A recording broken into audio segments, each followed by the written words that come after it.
Bismillahirrahmanirrahim.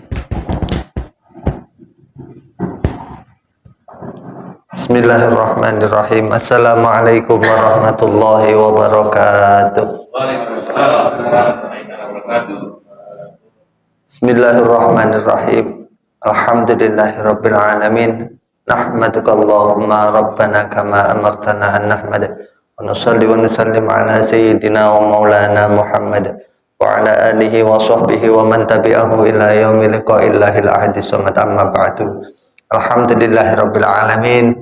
Pagi hari ini kita masih diberikan kesempatan kita melaksanakan sholat subuh berjamaah.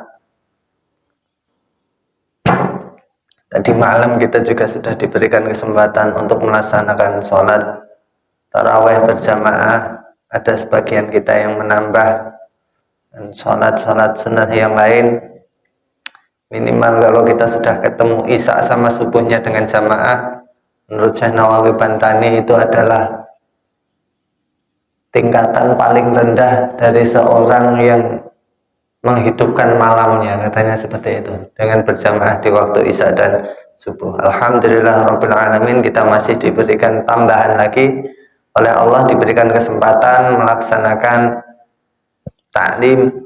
Kita membaca nasihat-nasihat yang telah dinasihatkan oleh ulama-ulama sebelum kita yang terangkum dalam kitab Nasha'ihul Ibad yang pada hari ini sampai pada makalah ke-24. Qala al-musannifu nafa'anallahu bi wa bi ulumi bid-dharain amin. Al-maqalatur rabi'ah wal ishrun, makalah yang ke-24. An ba'dil hukama, diriwayatkan dari sebagian para orang yang bijaksana, annahu qala, bahwasanya dikatakan az-zuhdu khamsu khisalin, zuhud itu ada 5 hal mahmudatin yang terpuji. 5 hal. Nanti di kitab lain disebutkan tidak 5, tapi di situ ada 3 yang menjadi pokok. Ya, tidak apa-apa. Yang penting kita baca dulu ini. Ada 5 hal terpuji yang menjadi pokok dari zuhud. Ya, sebenarnya salah satu yang sering saya hindari pembahasan tentang zuhud karena ini masih sangat sulit untuk dipraktekkan. Tapi sebagai sebuah teori, kalau tidak diomongkan, kalau tidak kita bahas, maka dia sama sekali dilirik pun tidak. Ya. Padahal kita tahu di dunia ini hal seaneh apapun, tapi kalau sudah terlanjur muncul, dia pasti punya pengikut. Sampean pasti nggak pernah memikirkan tentang bagaimana ada sebuah aliran sesat seumpamanya, ada seumpama aliran sesat. Atau kalau nggak aliran, nanti nggak sensitif, mohon maaf, ada dukun pengganda uang, gitu saja lah. Ya. Itu pasti ada saja yang percaya. Padahal pikir kita kan tahu sendiri, ya, uang yang mengeluarkan BI seumpama, setiap uang yang dikeluarkan itu punya seri tersendiri seumpama. Nah, tapi kan tetap saja ada orang yang terpincut. Kenapa? Karena pembahasan tentang orang yang bisa menggandakan uang itu juga ada seperti itu. Nah, makanya seperti kalau pepatah Arab itu ada bilang ini, likul disakitin lakit, likul disakitin lakit. Setiap sesuatu yang jatuh itu pasti ada yang memungut. Ya, nggak tahu, dipungut karena tahu karena bagus dia ambil, atau dipungut oh jelek bang lagi. Ya, ini juga seperti itu. Walaupun kita belum bisa melaksanakan, ya kita tetap omongkan dulu. Apa yang pertama? Astiqotu billah. Astiqotu billah, mempunyai kepercayaan yang kuat kepada Allah. Ai ma'ahubbil fakri, disertai dengan senang terhadap kefakiran. Kama qalahu Abdullah ibn Mubarak, sebagaimana keterangan yang disebutkan oleh Abdullah ibn Mubarak, wa Syakik al-Balkhi, dan Syakik al-Balkhi, wa Yusuf bin Asbad, begitu juga keterangan dari Yusuf bin Asbad.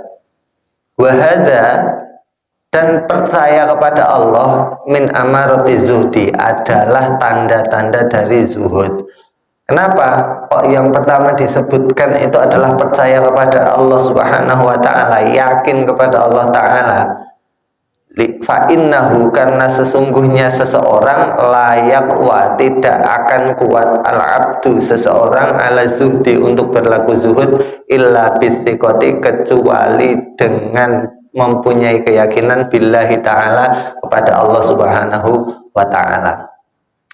Kalau beberapa waktu yang lalu kita sempat mendengar salah satu nasihat dalam kitab ini tentang tafakur hari ke-18 atau ke-17, saya agak lupa.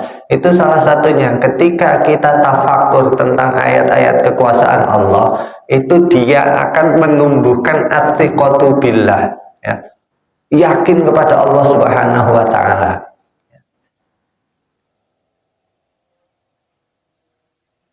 Kalau di kitab lain itu disebutkan gambaran yakinnya itu apa? Gambaran yakinnya itu adalah apa yang kita miliki itu tidak lebih kita andalkan daripada apa yang akan diberikan oleh Allah kepada kita. Seumpama sampean punya mobil lah, sampean punya mobil, ya, sampean tidak lebih mengandalkan mobil ini untuk bisa mengantarkan sampean pulang mudik seumpama daripada kepercayaan sampean kepada Allah subhanahu wa ta'ala. Kalau Allah memberikan saya kekuatan untuk bisa mudik, ya insya Allah saya bisa mudik, seperti itu. Atau gini saja, ada sebuah cerita sebelum generasi kita ini, tapi cerita ini ada di sekitar daerah Yaman sana, perbatasan. Ceritanya ada seseorang yang memilih jalan hidup zuhud, ya. Dia sebenarnya mempunyai apapun yang diinginkan oleh manusia zaman sekarang. Kedudukan ada, kerja ada, rezeki ada, ya. Tapi dia memilih untuk jalan yang lain, ya. Ya, saya mau tinggalkan ini semua, seperti itu. Akhirnya dia pergi dari rumahnya, kemudian berjalan sampai ketemu masuk ke desa. Di situ ada masjid, Pak. Ketika ketemu di masjid itu dia sholat di situ, terus melakukan kegiatan di situ. Yes. Gampangnya dia ngekos di dekat masjid, seperti itu. Kegiatan hariannya dia lakukan di masjid. Dia melakukan itu karena yakin, ya, selama ini dia dicukupi oleh Allah, ya. Ketika dia ada di rumah tinggalnya, di kampung halamannya, itu dia dicukupi oleh Allah. Ketika dia pergi ke kampung yang lain, terus dia ngekos di pinggir masjid itu dia pun juga masih punya keyakinan yang sama, bahwa walaupun keadaan saya sekarang berbeda daripada kemarin waktu saya tinggal di kampung halaman saya, tapi saya tetap yakin di sini pun saya juga akan tetap dicukupi oleh Allah subhanahu wa ta'ala. Akhirnya benar, Pak, hariannya hanya di masjid, sholat, iktikaf, ngaji, apa dilakukan semua, itu berlangsung nggak hanya sehari, 2 hari, 1 bulan, hampir 1 tahun, hariannya seperti itu. Sampai ketika lewat 1 tahun, ya, anggap saja pas hari raya seperti ini, mau hari raya, setelah hari raya salam-salaman, anggap saja seperti itu. Terus akhirnya imam di masjid ini, Pak, imam di masjid tempat orang ini ikut beraktivitas, ini menyalami orang yang zuhud ini tadi, disalami, assalamualaikum, waalaikumsalam, saudaraku jenengan siapa sih namanya, ya pokoknya panjang lebar. Akhirnya ditanya, sampean ini bukan orang sini, tapi sudah setahun ini sampean tinggal di sini, dan saya nggak pernah melihat sampean bekerja. Terus sampean dapat rezeki dari mana? Dijawab sama orang yang zuhud ini, saya mendapatkannya dari Allah subhanahu wa ta'ala. Tapi lucunya, Pak, ironisnya, imamnya ini tanya lagi, enggak lah, kita juga tahu bahwa rezeki itu dari Allah ta'ala, tapi yang bisa membuat sampean terus tetap makan, sampean tetap bertahan hidup seperti ini siapa? Dijawab lagi sama orang yang zuhud, Allah Ta'ala yang beri rezeki saya juga Allah Ta'ala, yang membuat saya tetap eksis, tetap bisa hidup seperti ini juga Allah Ta'ala. Akhirnya ditanya beberapa kali, jawabannya tetap Allah Ta'ala. Sampai imamnya agak gedek juga.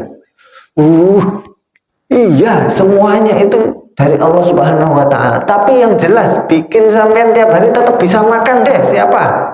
Yang bikin sampean tetap makan. Akhirnya orang ini menjawab, Pak, 3 rumah dari masjid ini ada seorang Yahudi, Pak. Ada seorang Yahudi yang tiap hari kerjanya di ladang belakang masjid.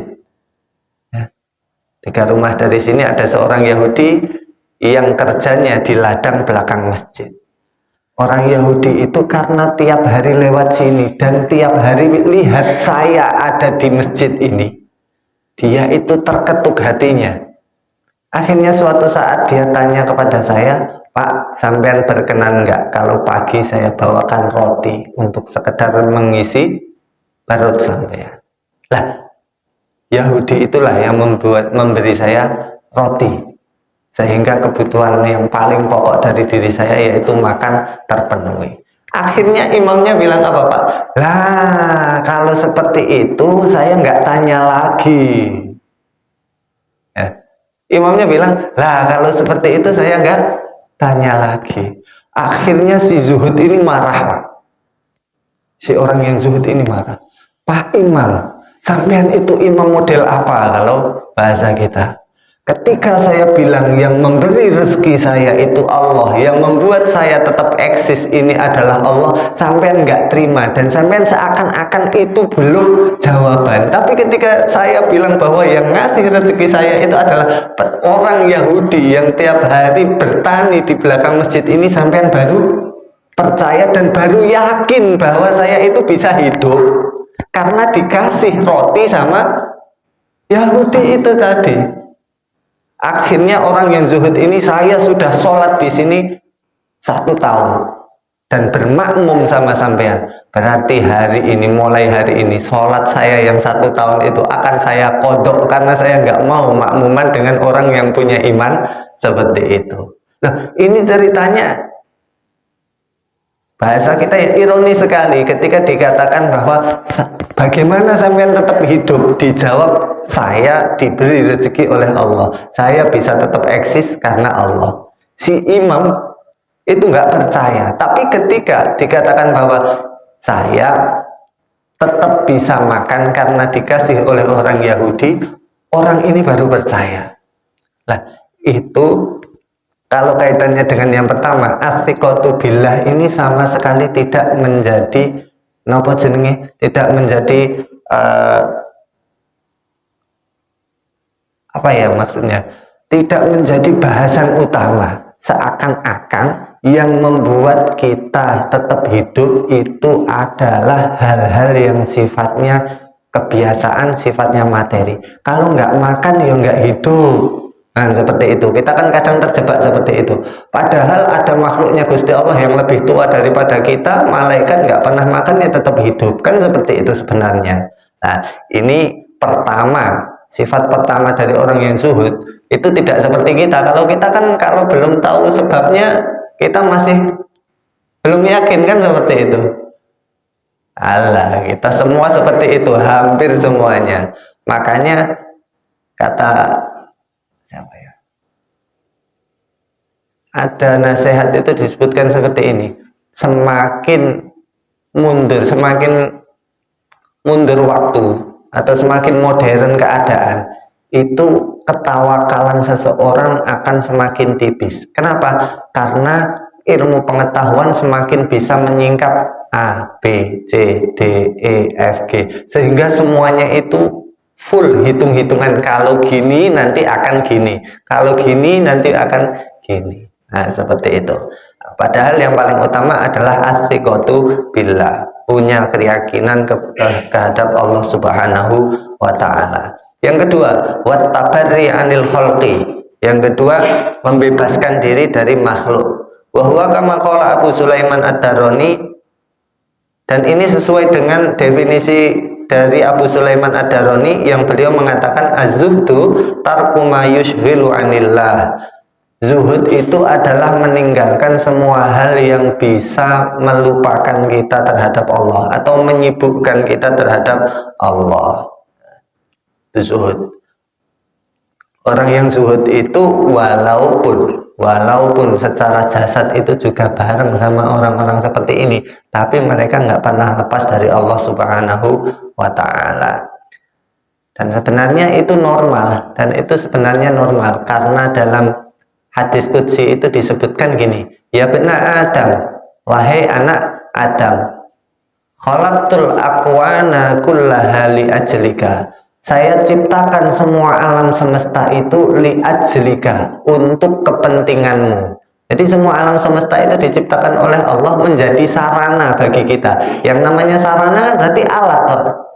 Ternyata alat untuk kehidupan kita itu sudah dijamin sama Gusti Allah. Ya bena Adam khalaqtul aqwan kullaha li ajlika. Tapi kita harus ingat, wa khalaqtuka li ajli, dan aku menciptakan kamu wahai anak Adam li ajli, untuk beribadah kepadaku. Jadi misi kita, tujuan kita itu adalah beribadah. Agar bisa beribadah, Allah menjamin sarana berupa alam semesta ini.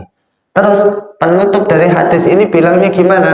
Fala tashtagil bima huwa laka. Jangan engkau tersibukkan atas hal yang sudah dijaminkan kepadamu.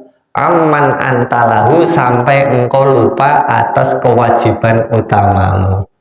Sampai saya minta tolong untuk ke Samarinda untuk beli sesuatu, sampai saya siapkan mobil, saya kasih duit buat makan, buat beli minyak, buat apapun. Ketika sampean seperti itu, sarana sudah dijamin, ya, tinggal sampean melaksanakan misinya itu. Ternyata ketika sampean baru sampai ke daerah kilo 6, kilo 7, kilo 8, karena sampai lihat di situ pemandangannya indah, terus sampai turun dari mobil, turun dari mobil, jalan ngalor ngidul, sampai akhirnya sampai lupa bahwa sampai dikasih sarana, sampai dikasih duit, sampai dikasih apapun itu tujuannya agar sampai bisa sampai ke Samarinda. Lah begitu juga ini, kalau orang yang zuhud beneran, dia tahu bahwa tujuan dia adalah Allah Subhanahu wa Ta'ala, makanya dia tidak akan terikat oleh apapun yang bisa melupakannya dari Allah Subhanahu wa Ta'ala. Itu yang kedua. Kemudian yang ketiga, wal ikhlasu fil amal. Wal ikhlasu fil amal. Yang ketiga adalah ikhlas dalam beramal. Wa huwa kama qala Yahya bin Mu'ad, seperti yang dijelaskan oleh Imam Yahya bin Mu'ad, la yablughu ahadun haqiqataz zuhdi hatta yakuna fihi salasu khisalin. Seorang itu tidak akan benar-benar bisa bersikap zuhud kecuali dalam diri seseorang ini ada 3 sifat. Yang pertama, amalun bila alaqatin, amal tanpa embel-embel, ya, wa qaulun bila toma'in, dan perkataan tanpa ada motif, wa izzun bila riasatin, dan kemuliaan tanpa adanya kekuasaan, ya. Amalun bila alaqatin berarti amalnya ini memang hanya untuk Allah Subhanahu wa Ta'ala, tanpa melihat saya dilihat siapa ya, saya ini sedang sama siapa, enggak. Qaulun bila toma'in, dia ngomong ya yang benar dia omongkan, yang salah dia omongkan salah, tanpa dia saya ngomong gini agar gini, saya tidak ngomong agar seperti ini, enggak. Terus yang ketiga, dia mulia tanpa mempunyai kekuasaan, ya. Itu yang ketiga, itu adalah ikhlas. Terus yang keempat, wahtimaludz zulmi, dan kuat untuk menahan sesuatu yang berat, ya, sesuatu yang berat. Bukan berarti di sini kedzaliman harus berupa kedzaliman gitu, enggak. Semua hal yang memberatkan itu masuk di sini. Orang yang zuhud ciri keempatnya dia adalah kuat menahan sesuatu yang berat, Ya, anin Nabi sallallahu alaihi wasallam, diceritakan dari Nabi Muhammad sallallahu alaihi wasallam, annahu qala az-zahadatu fid dunya laisat bitahrimi halalin. Zuhud dalam urusan dunia iku laisat, tidak berupa bitahrimil halali, tidak berarti dia mengharamkan sesuatu yang halal. Enggak, wala idha'atil mali, dan bukan berarti dia menyia-nyiakan harta yang dia punya. Enggak, walakin zahadata, akan tetapi zuhud fit dunia, di dunia, alla takuna bima fiyatika au saqominka bima fiyatillah. Oh, sama. Tapi zuhud di dunia itu apa? Hendaknya apa yang kamu punya tidak lebih engkau andalkan daripada Allah Subhanahu wa ta'ala. Autakuna, nah wa antakuna. Kalau yang ini tadi pertama ya, potongan hadis ini tadi seperti sifat yang pertama. Terus kalau sifat yang keempat ini ditunjukkan oleh potongan hadis yang terakhir ini. Wa antakuna fi sawabil musibah, dan hendaknya ketika mengetahui ganjaran atau pahala dari musibah, idza anta usibta biha, ketika engkau terkena musibah tersebut, arghoba minka fiha, lebih engkau cintai, lau annaha ubqiyat selaka, bagaimana andai saja musibah itu tetap mengenai kita. Jadi gini, ekstrimnya gini, kalau kita tahu ketika kita mendapatkan musibah, kita akan mendapatkan ganjaran, balasan, pahala dari Allah Subhanahu wa ta'ala. Nah, orang yang zuhud ini, ya Allah, seandainya saja musibah itu tetap berada pada diri saya, tetap menimpa saya, maka pahala itu akan terus mengalir terhadap saya. Orang zuhud lebih memilih itu daripada dia tidak terkena apa-apa tapi juga tidak mendapatkan pahala. Nah, pilihan seperti ini masuk kategori ihtimalul zulmi, dia kuat untuk menahan hal-hal yang berat. Itu yang keempat. Terus yang kelima, wal qanaah bima fil yadi, dan menganggap cukup dengan apa yang dia punya. Kama qala Junaid, seperti yang disebutkan oleh Imam Junaid al-Baghdadi, az-zuhdu khuluwul qalbi amma khalas minhul yad. Ya. Zuhud adalah sepinya hati atau bebasnya hati dari apa yang dimiliki oleh tangan. Ya. Berarti orang zuhud itu nampak sekali hati itu tidak harta atau apapun yang dia miliki tidak pernah ada di hati, semuanya ada di tangan. Qala Sufyan ats-Tsauri, sedangkan menurut Imam Sufyan Tsauri, az-zuhdu fid dunya qasrul amal. Ya. Zuhud di dunia itu adalah memperpendek angan-angan. Laisa bi aqlil ghalid wa la yalbasul aba. Bukan berarti orang zuhud itu harus makannya yang paling tidak enak atau pakaiannya paling jelek, enggak. Wa hadza min amarati zuhdi, dan 5 hal ini adalah tanda-tanda zuhud. Wal asbab, dan 5 hal ini adalah sebab al-ba'itsah yang bisa mendorong alaihi pada sifat zuhud. Ya. Fazahidu, maka seorang yang zuhud la yafrahu, tidak terlalu gembira, tidak akan bergembira bimaujudin, dengan apa yang dia punya, minat dunia, dari dunia, walayata asafu, dan dia tidak akan sedih, ala mafqudin, atas hal yang dia hilang, minha, dari urusan dunia tersebut. Ada 3 hal sebagai penutup di sini, ya. Ada hadis yang menerangkan tentang zuhud di kitab Al-Arba'in An-Nawawiyah, yang ini kita kutip keterangannya, bahwa izhad fit dunya, berzuhudlah kamu dalam kehidupan dunia ini, yuhibbakallah, maka Allah akan mencintaimu. Kalau untuk urusan zuhud, urusan dunia kalian zuhud, maka Allah akan mencintaimu. Kenapa? Karena yang dipilih berarti bukan dunia, yang dipilih adalah akhirat, maka Allah akan cinta. Yang lanjutannya, wazhad fima indan nas, dan bersifatlah zuhud atas apa yang dimiliki oleh manusia, yuhibbakan nasu, maka orang-orang akan cinta kepadamu. Manusia itu kan yang paling tidak disenangi adalah ketika apa yang dia miliki direbut atau diotak-atik sama orang lain.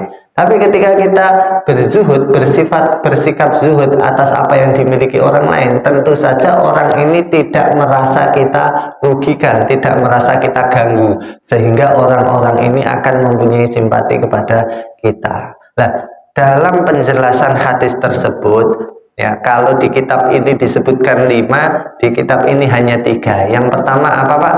Ayyakunal abdu bima fi yadillah awsat minhu bima fi yadihi nafsih. Ya. Dia lebih mengandalkan Allah daripada apa yang dia punya. Wa hadza yansha'u min sihhatil yakin. Ya. Kepercayaan yang tinggi kepada Allah seperti ini tidak akan lepas dari keyakinan dalam diri seorang hamba tersebut, ya. Ini sebenarnya sudah dijamin oleh Allah dalam ayat Al-Quran, wa ma min dabbatin fil ardi illa 'alallahi rizquha. Tidak ada satupun yang melata di atas bumi ini kecuali rezekinya sudah ditanggung oleh Allah. Dan ada ayat yang lain disebutkan wa fis sama rizqukum wa ma tu'adun, dan dari langitlah, ya, rezeki kalian itu ditanggung, dan apa-apa yang dijanjikan oleh Allah kepadamu juga akan diturunkan. Nah, itu yang pertama. Yang kedua, ayyakunal abdu idza usiba bi musibatin fi dunyahu, ketika seseorang ini ditimpa musibah dalam urusan dunia, kadhiha bimalin, seperti hilangnya harta, awaladin, atau meninggalnya anak, iku arhob, lebih dicintai, fi sawabi dzalika, orang yang ditimpa musibah itu lebih senang untuk melihat pahala dari musibah tersebut, mimma dhahaba minhu, daripada dia melihat apa yang dia kenai, atau apa yang dia rasakan, atau apa yang dia rasakan kehilangannya, ya. Dan ini sama, sumbernya juga dari yakin. Ya, sumbernya dari yakin. Ini sesuai dengan hadisnya Rasulullah yang diriwayatkan oleh Abdullah bin Umar, bahwa Nabi itu doanya ini, Allahumma qsim lana min khasyatika ma tahulu bainana wa baina ma'asika. Ya Allah, berikan kepada kami, ya, berikan kepada kami rasa khasyah, rasa takut kepadamu, sehingga dengan rasa takut itu menghalangi antara kami dengan maksiat. Dan terus doanya wa min ta'atika ma tuballighuna bihi jannaka, dan semoga engkau rezekikan ketaatan yang bisa mengantar kami kepada surga. Permintaan ketiga doanya wa minal yaqini, dan semoga engkau berikan kepada kami rasa yakin sehingga ma tuhawwinu alaina masaibat dunya, sehingga kami akan menganggap remeh semua hal yang berkaitan dengan musibah di dunia. Sedangkan yang terakhir, yang pertama tadi punya mengandalkan Allah, yang nomor 2 itu ketika ditimpa musibah dia melihat pada besarnya pahala, bukan pada beratnya musibah. Yang terakhir, ayyastawiya indal abdi hamiduhu wa dhammuhu fil haq. Orang yang zuhud ini mempunyai perasaan yang sama ketika dia dipuji ataupun dicela, ya. Ketika dia dipuji ataupun dicela, dia tidak berubah. Dan ini sumbernya sama, yaitu apa? Al-yakin billah, yakin kepada Allah Subhanahu wa ta'ala. Sebagaimana yang dikatakan oleh sahabat Abdullah bin Mas'ud, beliau mengatakan al-yakinu ala turdin nas bisukhtillah. Keyakinan itu adalah jangan sampai engkau pengen membuat orang itu ridho dengan sesuatu yang dibenci oleh Allah Subhanahu wa ta'ala. Ya, jadi 3 hal ini yang disebutkan dalam keterangan hadis Arba'in Nawawiyah tentang izhad fid dunya yuhibbakallah. Kalau dalam kitab Nasoihul Ibad ini tadi ada 5, ya, tinggal kita mengangan-angan, semoga walaupun sedikit demi sedikit kita bisa melangkah menuju arah itu, walaupun masih tertatih-tatih ya.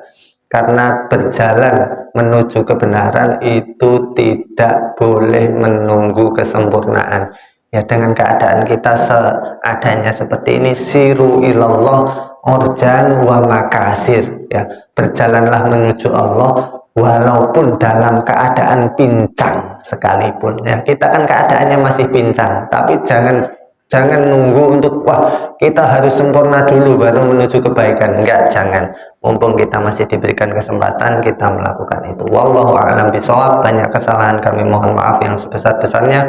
Wallahul muwaffiq ila aqwamit thoriq. Wassalamualaikum warahmatullahi wabarakatuh.